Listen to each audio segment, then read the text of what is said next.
There we go. Good afternoon, Rotary Club of Harrisburg, club number 23 in all the world. Hope you all had a beautiful Mother's Day weekend. By show of hands, everybody put your hands up. I had to do that because John Moorfield was taking a drink at the time. Couldn't put his hand in the air. Anyway, hope you had a beautiful Mother's Day weekend. Just a quick note, following the email that you received this morning, President Joyce has requested a leave of absence, so I'll be taking the helm going forward. A quick housekeeping note as we get started with our meeting. Remember that in a Zoom meeting, there's a little icon that lets you choose speaker view. So if you want to tune everybody else out and just see the speaker, you just make sure you hit the speaker view. And then you won't have to look at anyone except them. Just don't broadcast who you tuned out, right? Remember to use the chat function to put your questions in and to chat with other folks in the meeting. And I'll be watching for questions so we can send those Dr. Chambers' way at the end of our meeting.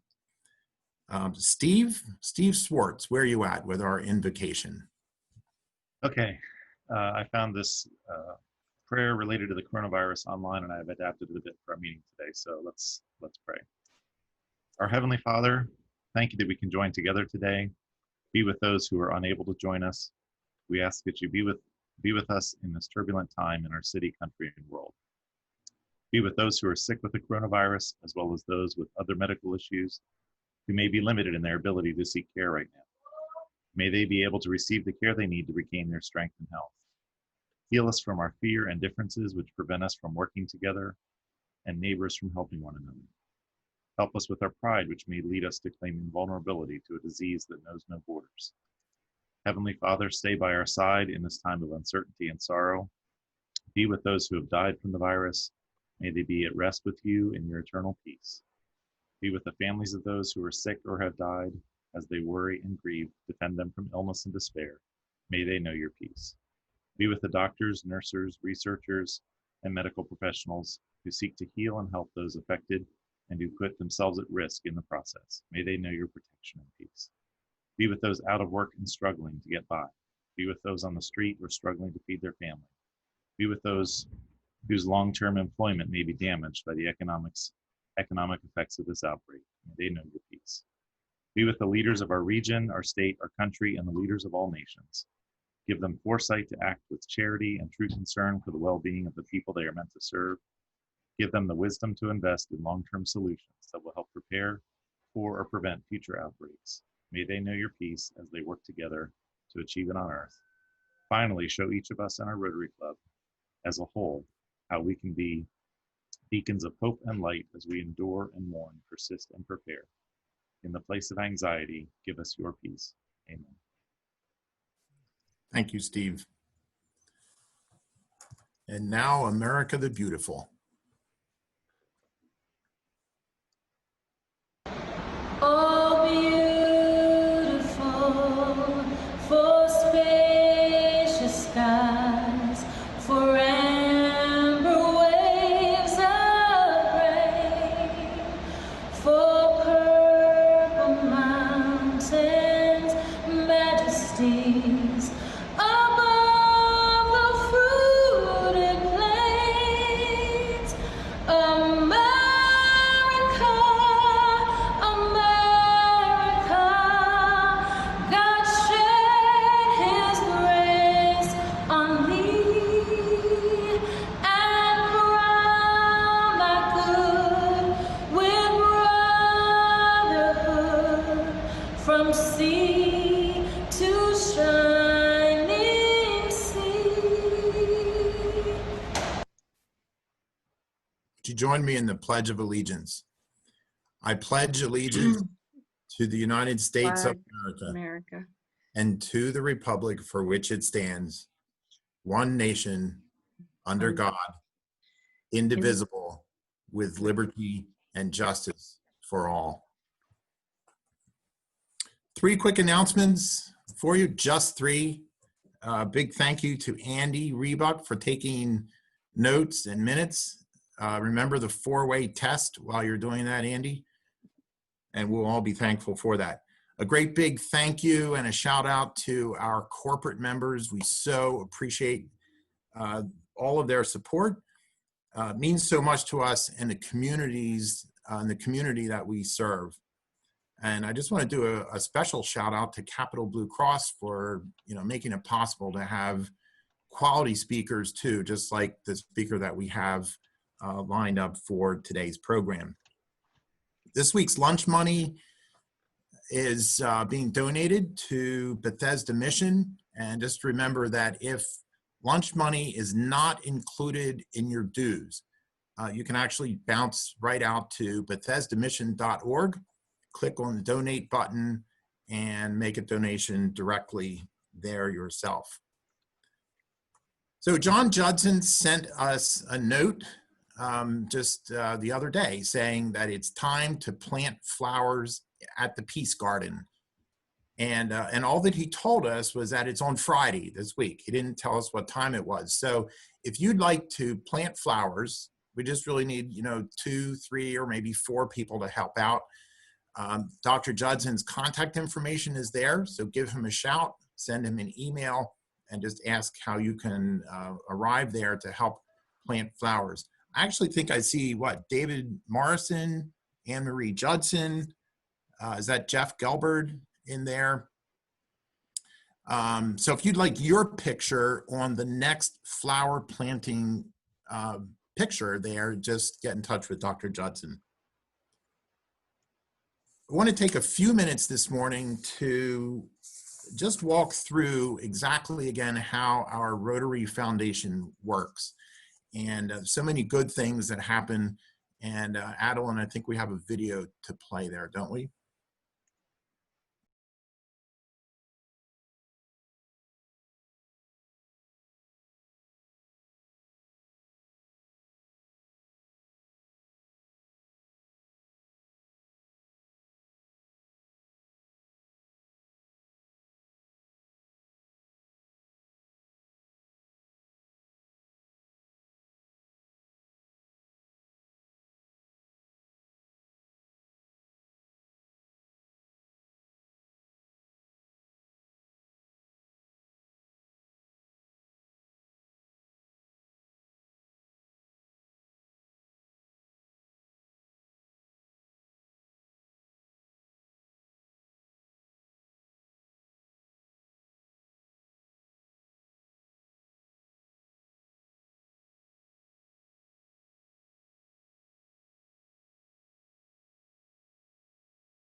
So we love the fellowship and the relationships in Rotary, but there's a dollars and cents component as well.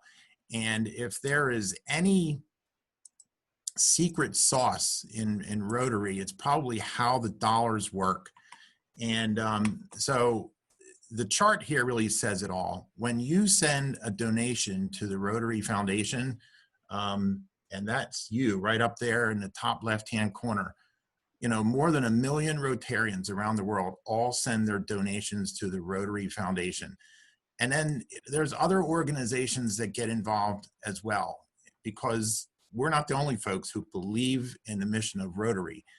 But when your dollars go to the annual fund in Rotary, your money sits there for a couple of years. The interest earnings help to fund Rotary's operational expenses. And then a couple of years down the road, the Rotary International Foundation sends that money back to our districts. What does the district do with it? Well, the district does things like district grants and global grants. And this is where it really gets exciting, because when we put our dollars together with the wonderful things that we've got in our hearts to do in our community, those dollars begin to make a lot of exciting things possible. As an example, our club has done, clean water projects in Haiti, and your dollars, your Rotary dollars, really made those clean water projects possible. We've done other things like work over at the Hamilton Health Center. We've given dictionaries to students, and we've helped do work over at the greenhouse too. We'd run out of time, you know, if we listed all of the projects, but your Rotary dollars really make that possible. So as the dollars flow through and come on back to our club, and you hear us talking about all those projects, just remember that's how it's made possible, and that's where the dollars come from.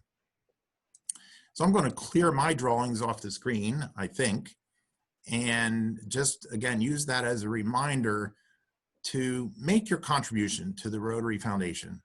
$100 is what we're asking from everyone every Rotary year. Super easy. Just go out to myrotary.org and click the donate button. But if you get hung up in the donate button, then just make a quick phone call, and they'll take your credit card and you can make a donation like that as well. So the reason we bring that up today is that I wanted to give Steve, what is this guy doing? And he was in the program last week, I think, but he's still there. And I think the reason we did that is that everyone who makes that donation, we put your name in a hat and we draw from that. And, you know, the winner is going to show up on a billboard. So if you're making a donation, you're participating in the process, and you might get your face on a billboard. Andy, okay, we can move past that slide now. And, and we're going to take a few minutes to let the chair of our homeless committee talk about the project that we're doing this year for this year's district grant project. Steve, where are you at? Okay, well, thank you, James.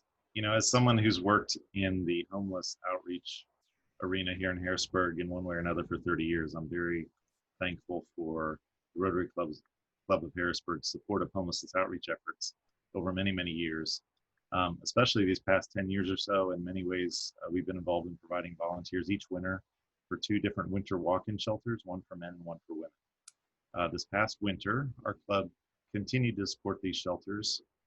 As our club continued to support these shelters, many Rotary Club of Harrisburg members got involved in a new outreach effort called Joy to the Burg, which rallied local musicians to create a Christmas album and concert to be sold to support homelessness programs, including these 2 winter walk-in shelters.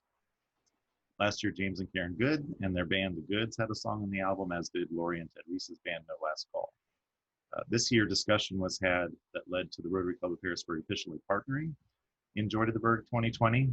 So far, 16 bands have committed to the project, including The Goods and No Last Call, Susquehanna Chorale, Pentagon, and an ensemble from Cumberland Valley High School, or just a few to mention. An advisory council of community leaders like John Dame and Chad Barger and our own President Ski from HAC had their first meeting last week. And our Rotary District grant was written to support this project, and it's in process and has received affirmative response so far at all levels, and we'll keep you posted on that.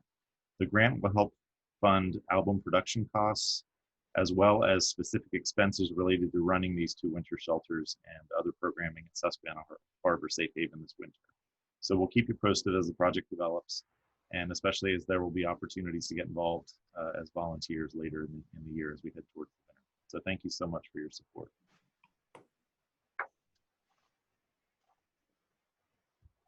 Great, Steve. Oh, what's this question that Ski sent in? Where will the concert be held?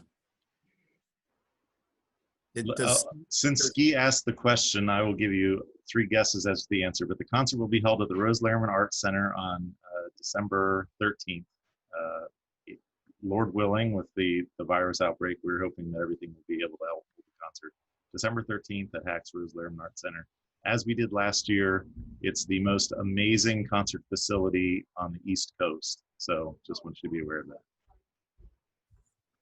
All right, thanks so much, Steve, for all the work that you put into that so far. It's going to be a great opportunity for our club to really be involved in homeless initiatives, making a difference there, and getting some great publicity at the same time. So stay tuned. Well, you know, we have a program committee that does, they just put in a lot of time and a lot of effort. And I have gotten to know Ellen Brown over the past year or so. I just so appreciate her and all the work that she does on the program committee. Introducing our speaker for today's program is Ellen Brown. Good afternoon, fellow Rotarians. Before I introduce our speaker today, I'd like to give a special shout out to Chris Baldridge and of course to Dave Skirpon from Capital BlueCross, who helped make it possible for us to have someone speak to us today who is so knowledgeable. I think we're very fortunate to have Dr. Jennifer Chambers, who's a Senior Vice President and Chief Medical Officer at Capital BlueCross, joining us today. Dr. Chambers joined Capital BlueCross medical staff in 2007, and at that time provided leadership in the company's quality management and care management departments, as well as the medical policy team. Her clinical interests include hospital medicine, patient safety, and quality and hospice and palliative care, or palliative medicine rather. Dr. Chambers earned both her medical degree and her MBA from Penn State University, and she completed her internship and residency at the Penn State Milton S. Hershey Medical Center, and also served as chief resident and instructor for the Department of Medicine there. Dr. Chambers provides community leadership in the area of intellectual disability, serving as board chair for Keystone Human Services. Charlie Hooker can tell you what a tremendous asset she's been to that organization. And she's a board member of Keystone Autism Services. Dr. Chambers was honored with the Pennsylvania State University Alumni Fellowship Award in 2016 and is a recipient of the YWCA Woman of Excellence Award and the Central Pennsylvania Business Journal Woman of Influence Award. She's also, as Una will tell you, a 2011 graduate of Leadership Harrisburg. Dr. Chambers and her husband Mike live near Hershey, PA. They're the proud parents of 3 children, and we are fortunate to welcome her to Rotary today. Thank you very much. Can everyone hear me? The wind is picking up here, so I want to make sure you can all hear me okay. I don't know if my bandwidth gets a little funny when the wind starts to pick up. So I'm just letting you know that having a little bit of trouble. It's not been unusual of late. So Dave asked me if I would speak a little bit about COVID-19. And I think that this is a topic that you've all been inundated with, certainly, over the past few months. And so what I thought I would focus on today really is around the current state of testing and the current state of treatment for COVID-19. I thought that I would start out for less than 5 minutes, just giving us kind of the background and where we are today. The disease, COVID-19, which was named by the World Health Organization just this past February using their proprietary naming convention, was identified in China, in Wuhan, China in 2019, December. And we look back and we think, wow, you know, we may have seen the first cases of this really emerging in mid-November, as early as mid-November in Wuhan province. The World Health Organization declared a public health emergency of international concern on the 30th of January. And by March 11th, they declared a global pandemic with COVID-19. As of this past Friday, about 4 million people have been infected with COVID-19. And that's across 187 countries, some of which are still experiencing dramatic increases in the rate of COVID-19 infections. And we also know that just shy of 280,000 people worldwide have died from this disease. We continue to see that many people, though, do recover. Almost 1.4 million have recovered from the disease. Now, the numbers are only as good as the testing because we really don't know how many people have had the disease, have recovered, and never knew that they were really sick with this illness. And so one of the themes that you'll hear from me is we don't know what we don't know. And the only way we can know the true numbers around COVID is through testing. We're still learning so much about this disease. We do not know the natural history of it from end to end. We have made observations over the past 4 months but that's what they are. We don't have the full picture of COVID-19. And so as we're trying to learn the best ways to treat this and the best ways to prevent it, we're flying by the seat of our pants a little bit. And FDA and the CDC have admitted that freely, that we are doing everything we can to prevent the spread of COVID-19 and to treat it as well as we possibly can. So how do we prevent it? We all know we're in a shelter-at-home situation right now. Prevention is best managed by social distancing and by wearing masks.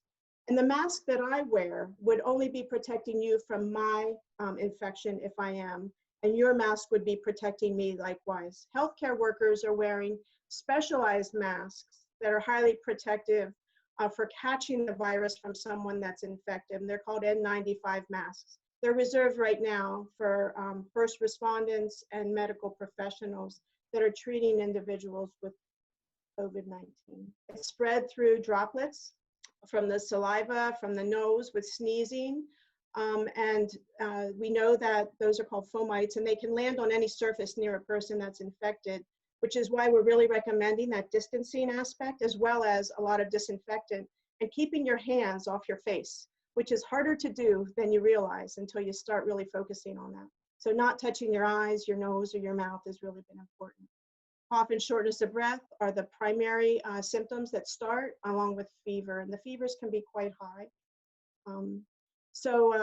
Those things can progress to be pneumonia, to be sepsis, and we know that we have somewhere between a 1% and 3% mortality rate.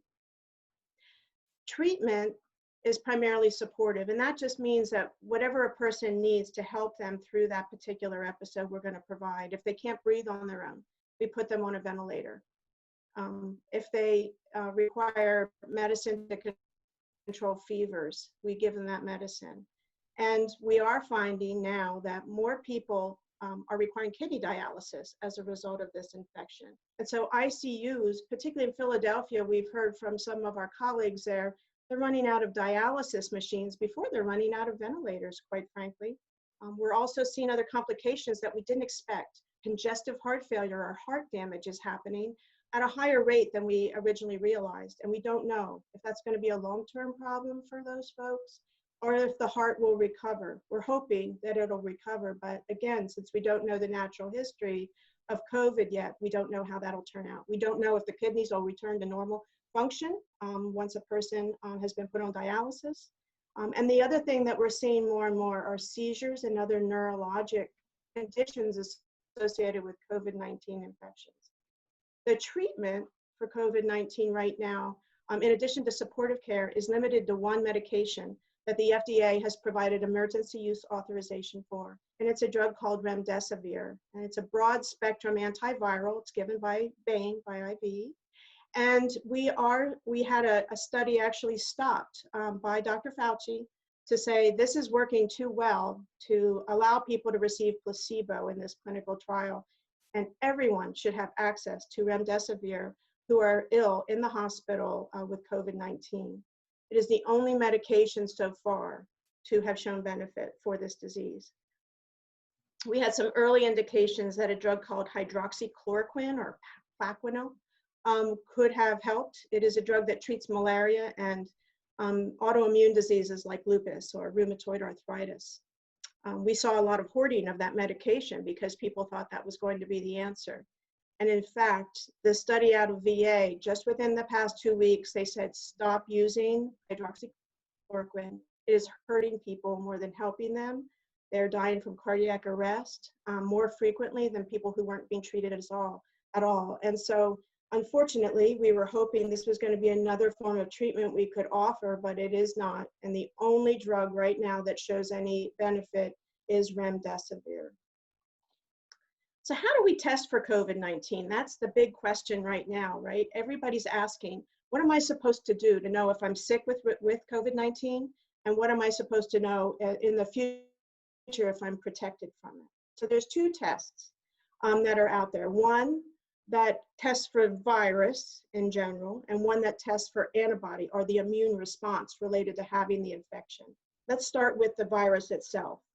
There's two forms of a test. One is called a PCR. You've probably heard those three letters. It's a fancy name for a test that allows us to find the viral genetic material in a specimen from a person who has symptoms. If you don't have symptoms, the chances that you'll pick up the virus, even if you're infected, are quite low. So you have to catch the specimen either right before symptoms start or right after they start. Because if you do the specimen too early, there won't be enough virus there. And at the end of the illness, there won't be enough virus there either. The specimen is collected through the nose. It's a swab that they have to push far up into the nasopharynx. It's uncomfortable. People don't like it. If you've ever had a flu specimen taken, it's the same thing.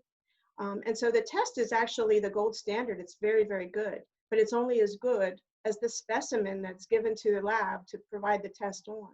And we're finding that about 30% of the time, the specimen is not adequate. And so we're worried about that because the specimen collection is really a crucial piece of this. There's been a new FDA approved home collection kit for the nasal swab.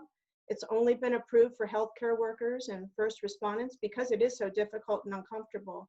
Unless you know what you're doing, you're not going to be able to get a good specimen, and the test will not be meaningful at all later on. So the PCR test is the test the CDC developed and had deployed nationally, but we had not enough tests until commercial labs started to build this same test. And now we are seeing improvement in access. It's not perfect, but we do see a lot more tests being available in hospital laboratories and as outpatients for people who are symptomatic. And the reason we wait for people to be symptomatic is just what I explained. If they don't have symptoms, the value of the test is very, very low. There's a new test also that's been developed and approved for by FDA for emergency use only, again, called an antigen test. And the value of the antigen test is that it can be done in 15 minutes. The PCR test can take 1 to 2 days in a hospital lab. And the PCR test is the gold standard, but we can't have everybody getting to that level. The turnaround time certainly isn't fast enough. So the antigen test, which can even be done in a physician office, is now being made available. And what we're finding is that the specimen is the same, but it has a high false negative rate, meaning that if you have the disease, it's not necessarily going to show up in this antigen test. And it detects an antigen or a substance that's on the virus itself, not the genetic material, so it's not quite as good. And that's why a negative test for this one doesn't rule out COVID. And you would really need to follow up with that PCR test to prove or disprove active infection with the virus. They have now developed a saliva collection kit because the nasal swab is so difficult to get. We don't think it's going to be quite as good as the nasal swab. FDA still wants us to get the nasal swab, but if we can only get the saliva test, that we're going to get it. And if it's positive, it tells us a lot of information about how to treat that patient and how to make sure that they're self-isolating or they're quarantined from other individuals. So that's the testing side for the virus itself. Everybody's now hearing about this antibody test, and I think that's the one that people are so confused about. And if we're not specific about what test we're talking about, people are thinking that this is the panacea, this is the answer to this pandemic. And in fact, it really is not. It does give us a lot of information about who's been infected and if they were able to build up an antibody to it. And if we find out that COVID acts like measles or mumps, that antibody is going to protect you from getting the infection again. But we don't know that information yet. It's still too early in this pandemic to understand whether immunity is going to be granted after you develop an antibody or receive a vaccine. And this is an important part of the vaccine development. Once we develop a vaccine and we test it on humans, we're going to watch for the antibody to develop, and then we're going to see if you're re-exposed to the virus, do you catch it or don't you? And sometimes vaccines are very, very effective. Measles is an example. Flu vaccine, it's very effective if we hit the exact flu, but not every virus is the same. There's a disease called dengue fever where you may have the antibody, but actually you will get reinfected and you'll get sicker with a reinfection. So antibody doesn't necessarily mean you're okay. You've been infected and you're never going to get this disease again. The problem with the antibody test also is that it's part of a group of coronaviruses, and we've all been infected with them. They cause the common cold. So everybody on this call and everybody you know has probably had a coronavirus infection. and you probably have some antibodies to coronavirus. If they cross-react in any way with COVID-19, you can get what's called a false positive, and then we're not sure about the validity of even a positive test if it tells you you've indeed had that infection. So the FDA has said, go ahead, labs, develop an antibody test, and over 100 labs did that. And FDA then realized, ooh, we may have made a little mistake here. We better get some data in from all these labs and make sure that it's working correctly. And so they've asked every single one of those producers of a lab test for antibodies to submit data back to FDA to make sure the test is good and reasonable and will in fact detect the antibody. What the test actually means at the end of the day is the problem. We're not quite sure. That test may mean you're protected, that test may mean that you're partially protected, and that test may mean you're not protected at all. And so a lot of business communities are talking now about, what am I going to do to allow my workers to come back into the work setting? And people are starting to talk about, should I just be doing mass antibody screening to determine if somebody is safe to return to the work site or not? And FDA has said, no, that's not how this test is to be used. It's really for public health purposes that the test is now going to help us to understand more about the general population. How frequently are we seeing the antibody? And then how frequently are we seeing people get reinfected with COVID if they have presence of antibody in their blood? The antibody test is a blood specimen. It is not a swab. And some manufacturers are looking at developing finger prick tests. As of today, that's not recommended. As of today, they are recommending that you have a full blood specimen drawn and tested for the antibody if you're going to get that test. The problem is no one knows what to do with the answer to that test. So the false negative risk of the PCR test or of the antigen test is the issue there. And then and not knowing if somebody really does have the virus or not. And the problem with the antibody test is you may have the antibody, but we don't know what it means for you from a clinical perspective. Are you safe or not? Is it safe for you to return to the workplace? Are you able to catch this disease again? And how frequently are we finding the presence of the antibody in a general population? And what does that do to inform us about public health moving forward? We're going to learn a whole lot more this summer because we're hearing from CDC as well as from Dr. Fauci that they're anticipating more spikes to happen as we start to return to regular gatherings, going back to the workplace, going out to eat, being in public places, and more cohorted again as we were before the shelter-at-home rules had taken place. And that's when the antibody test is really going to help us to know if people can get reinfected, because as we do more and more of these tests, we'll identify who has presence of antibody, and now are they at risk for getting the infection again when we start to see these spikes reoccur.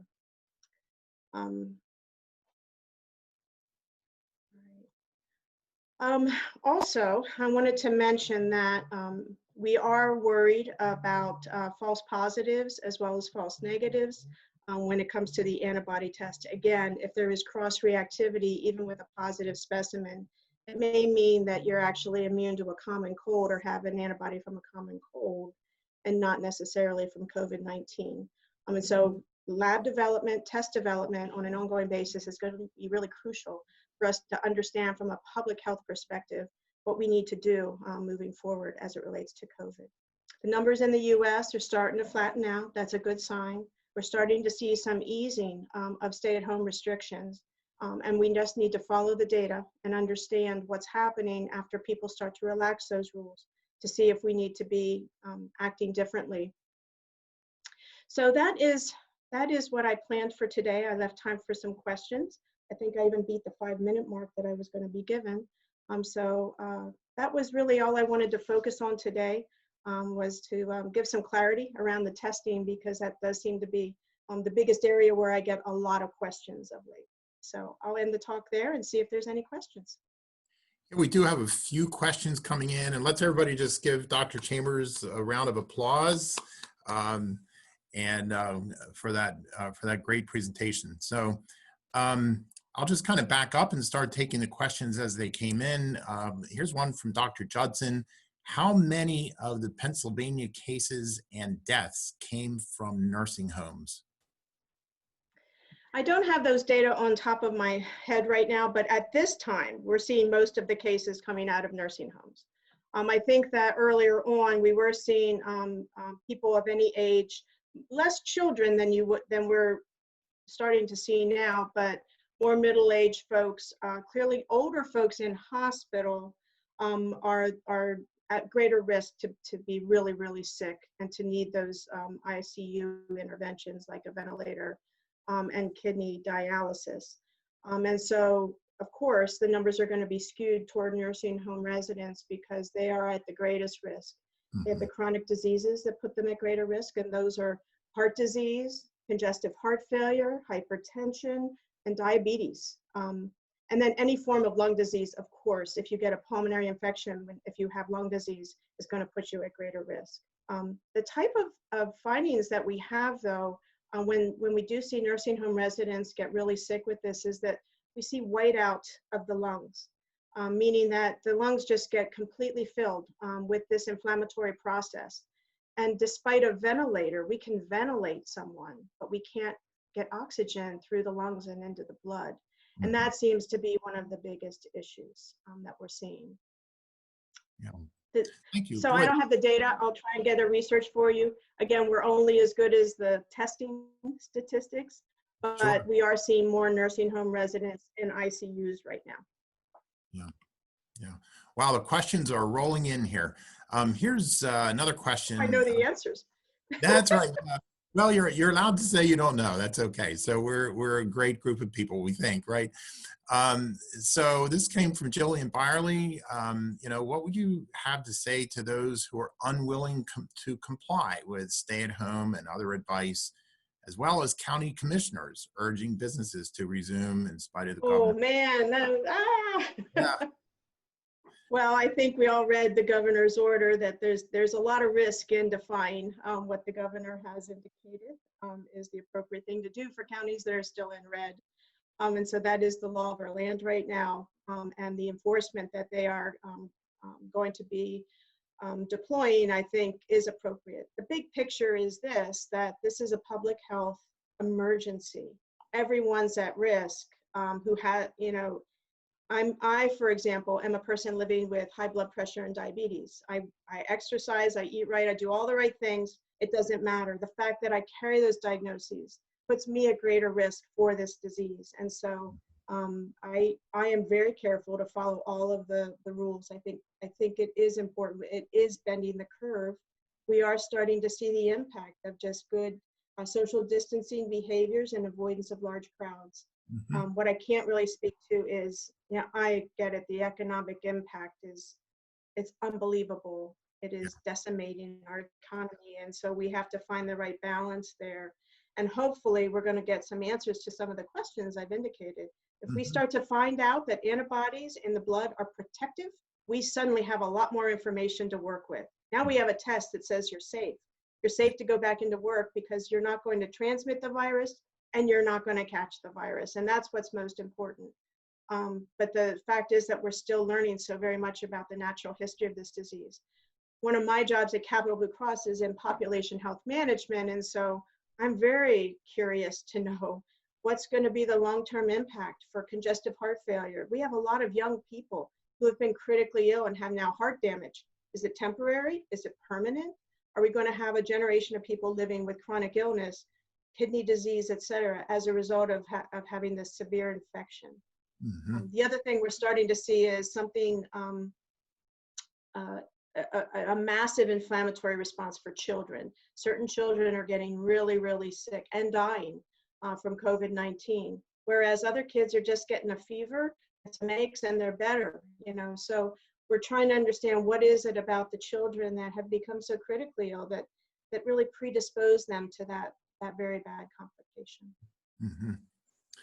Yeah, thanks for taking time. There's like 6 more questions to go here. So at least right now, from Ted Reese, should people with no symptoms proactively seek either PCR or antibody tests?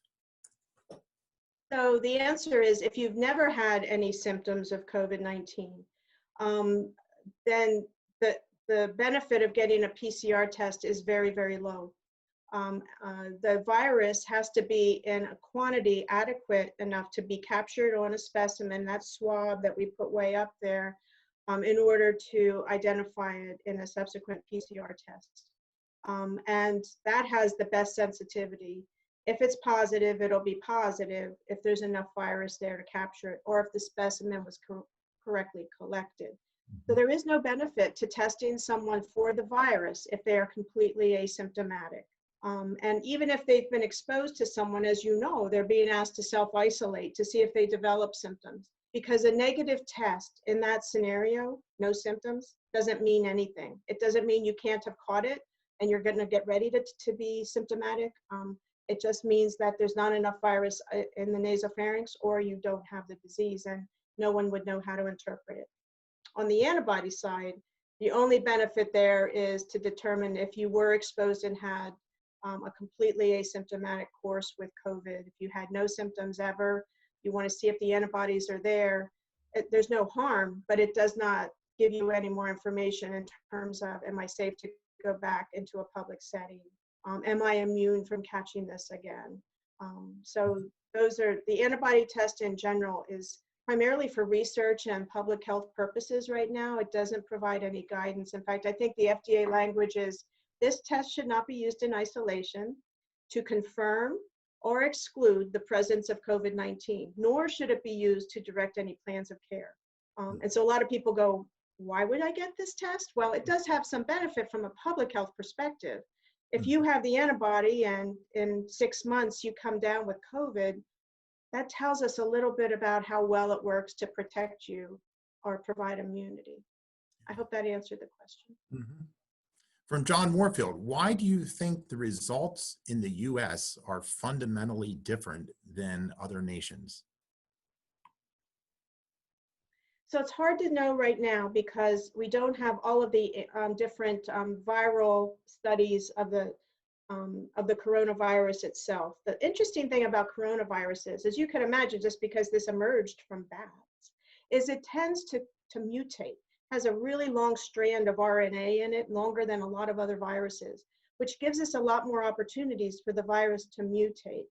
And so what happens is we think we have an idea of what's working or not working, or how virulent it is, but we don't know how quickly the virus is mutating. And in particular, from country to country, I know they're collecting specimens so that they can truly look end to end at the viral RNA to determine, did the strain mutate?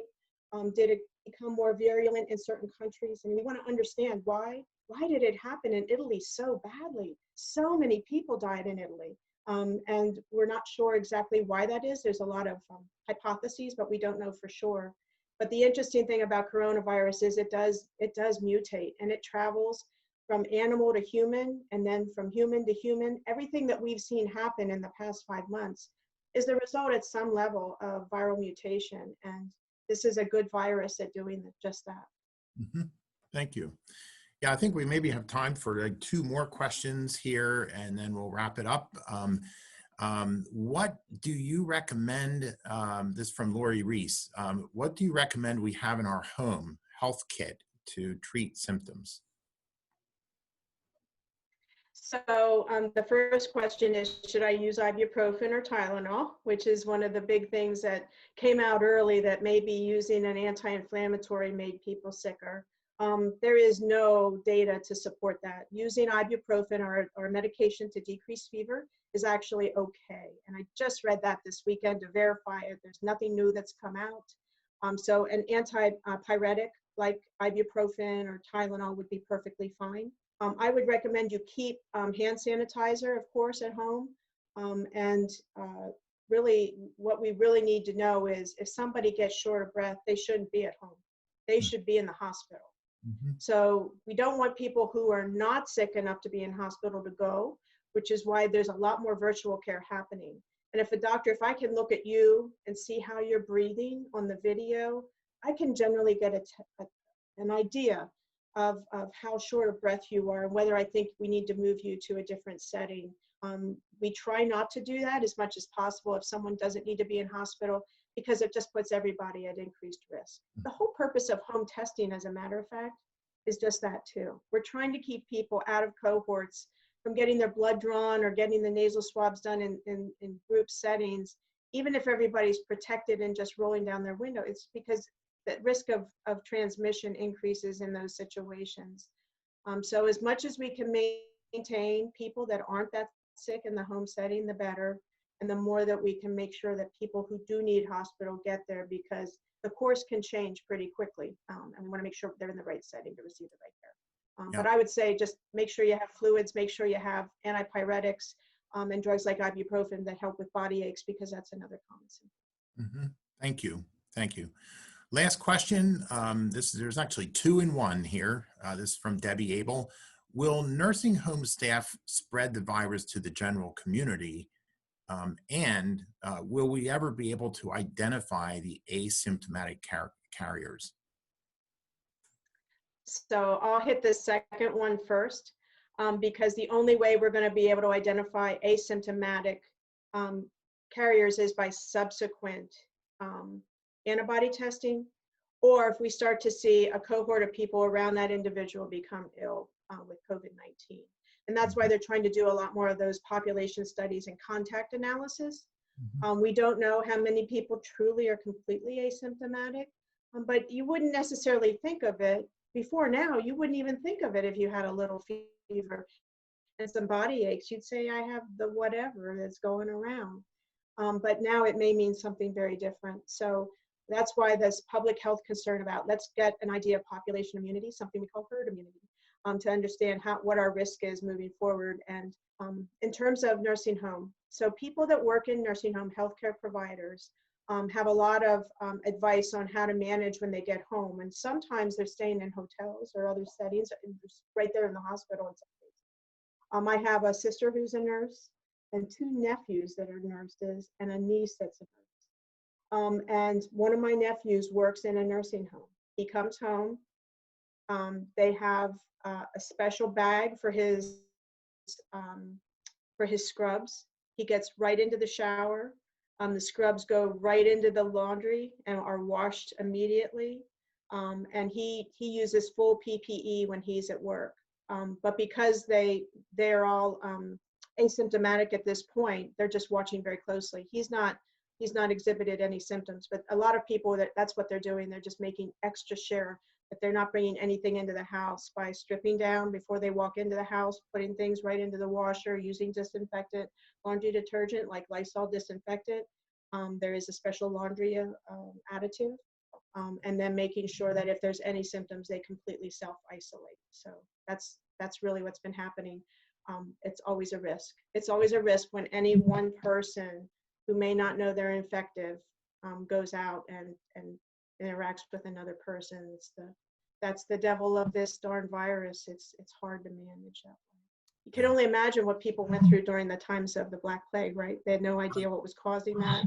And so they were just struggling to understand anything about the basics. I often think, wow, we have so much more information, so much more knowledge, and yet we're in a situation where we have seen great spread and great injury to our population, people dying, young people dying. What are we going to do moving forward to prevent this from happening again? And I know a lot of smart people are thinking, a lot smarter than me, thinking about how we're going to make sure that we're better prepared. Because I think it's an if, not a when it comes to these viruses. Yeah. And I did say that was the last question, but we have about 60 seconds. So I'll slide one in here if that's okay. Any update on the impacts, the ways that there's an impact to children? Is this different? Is it a different morphing effect to children? Yeah, so we're seeing this dichotomy in children that become infected with COVID.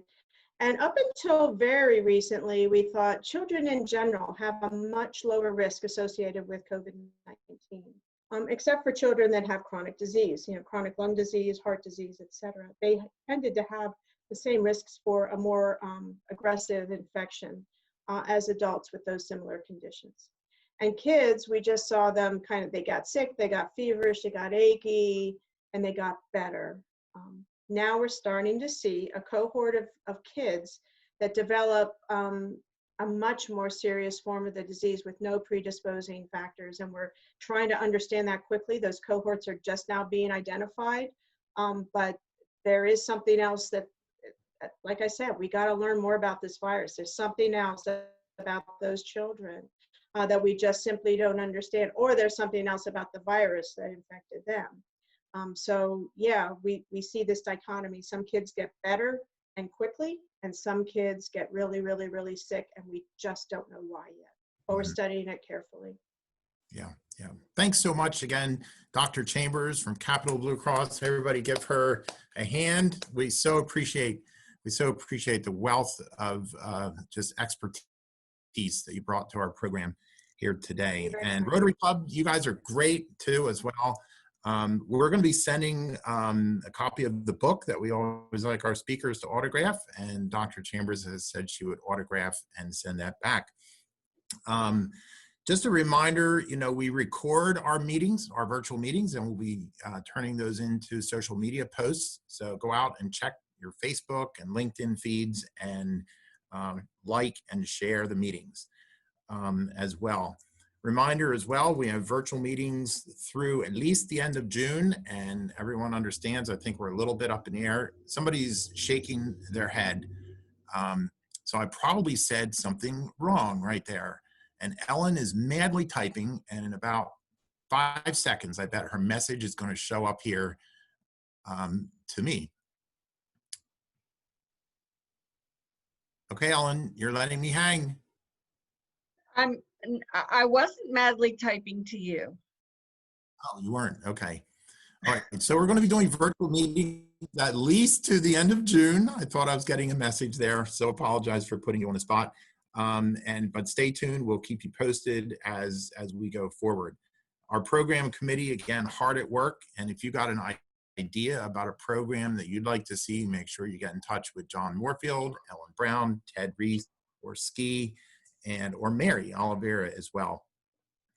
And I think we're about down at the end. Andy, you know, one thing I do want to say that when you set up a virtual meeting like this one, it's always a good idea to do a sound check ahead of the meeting. And we've been doing that routinely.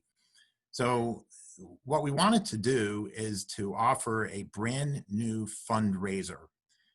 I think we can probably put, what, 4 or maybe 5 people on that sound check. What do you think, Adeline? 4. We can put 4 people on that sound check. So, you know, if you offer up a very small donation to the Rotary, to the Harrisburg Rotary Foundation, we will actually let you in to the Zoom meeting a few minutes early to sit in on our sound check. It's kind of like a backstage pass. And we're so excited to make that available to you and look forward to anyone who would like to sign up and make that happen. Thanks again for your participation here this week. You guys are the greatest. Make it a great Rotary week. And we look forward to talking with you soon.